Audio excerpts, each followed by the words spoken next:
Today we're changing the front brake pads and rotors on a 2008 Chevy UPLANDER. So safely jack it up from this metal frame in the front and put some safety stands in. There's lots of good metal up there that'll be safe to put it underneath. Then with the 19 mil, we're going to take off this plastic hubcap, and after that the lug nuts, which are also a 19, and you can slide the wheel underneath the vehicle, giving us an extra level of safety. Okay, we're on the right side, so we're going to turn the steering wheel all the way to the right, and that's going to give us access to these bolts and make it easier. What I'm going to do is use a C-clamp here, and I'm going to push a little bit on that and push the piston back in. That will help the caliper come off really easy in a minute here when we get the bolts 15. Out. So with the 15, take out the bolts that are holding the caliper onto the caliper bracket. Crack them loose.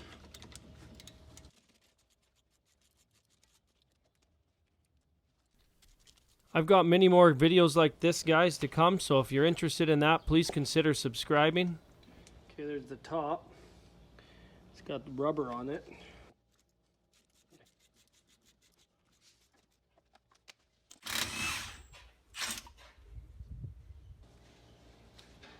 Here's the bottom. Okay. Just like that. Get it off. And you wiggle them out. 1, 2.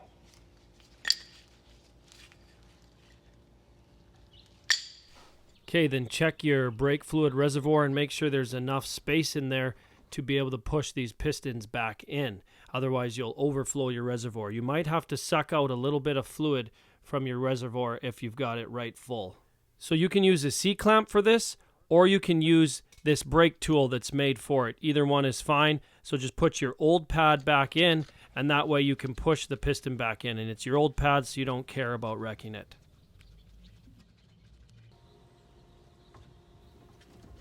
Okay, now comes time for the caliper bracket, and again it's a 15.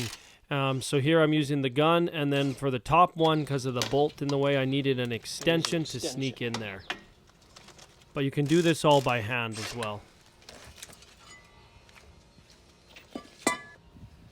Now for the rotor, there is a little torque screw that is holding it in, and these are notorious for stripping.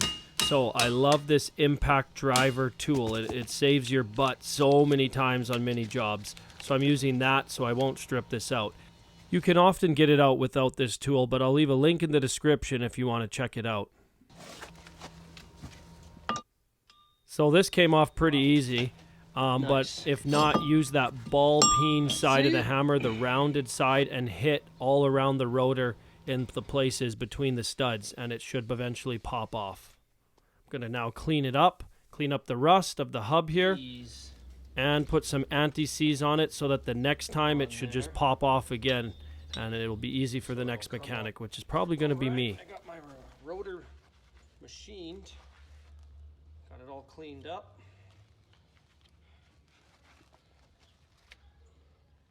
Line up the hole. So originally I was just going to do the pads on this car, but when I saw the condition of the rotors, I could not leave them that way. So with the tight budget we're on here at the Mission, I went the route of machining them, and they can do that for really cheap down here in Baja, Mexico. It's 300 pesos, so like 20 some bucks, and they got the front done. So now we can have fresh rotors with new pads. Put the screw in.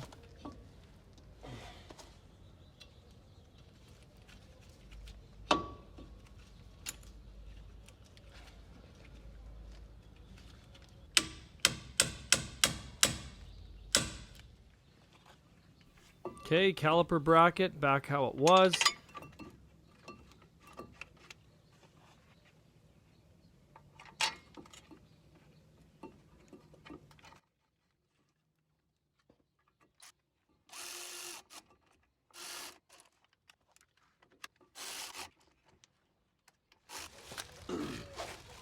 $137. We're going to torque it to 137 foot-pounds. That's enough, huh?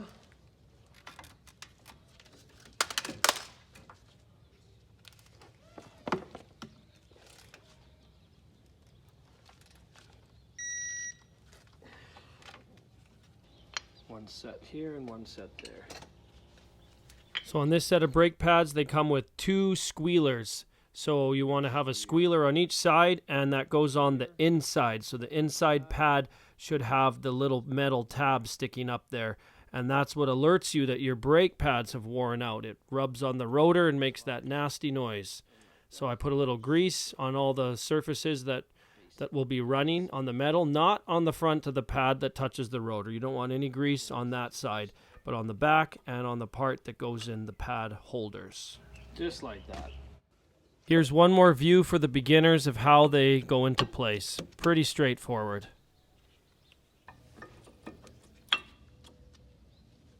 I'm going to clean the old grease off the caliper pin bolts, and I'm going to add some new synthetic brake grease to them. Not too much, but enough to keep them sliding in there. This will prevent your caliper from locking up. It needs to be able to freely move back and forth when you let off the brakes.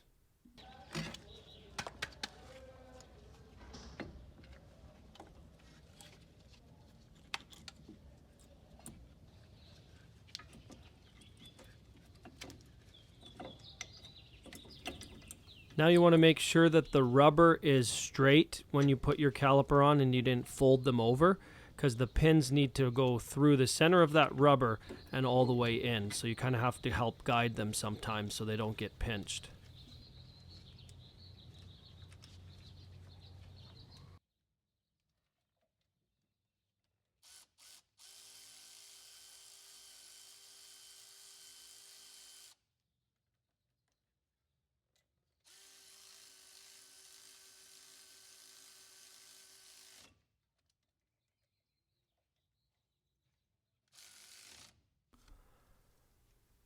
So here's the torque specs as well as the minimum machining thickness for your rotors. So you can pause the video if you want to check that out.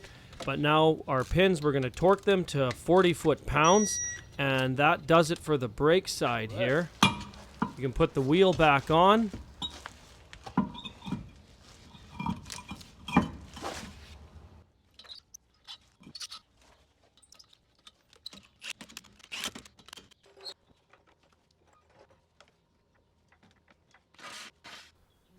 Okay, set the vehicle down so we can torque the wheels to 100 foot-pounds.